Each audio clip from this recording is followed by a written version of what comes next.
Þetta er verkefni 11 í C-hlutanum.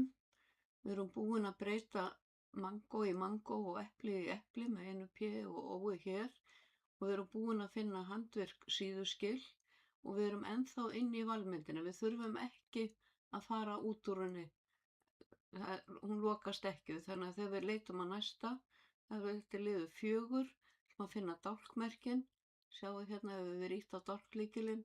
Ég sé það að því ég er með kveikt hérna á entermerkjunum og þá fer ég hérna í Special og finn tab karakter og kemur hérna hattur og T og ég segi Replace All og hún fann 16 staði í skjalinu og eins og þið sjáu þá er hún búin að eyða því hér og OK. Og ég þarf ekki að fara út úr valmyndinni áður en ég fer í næsta lið.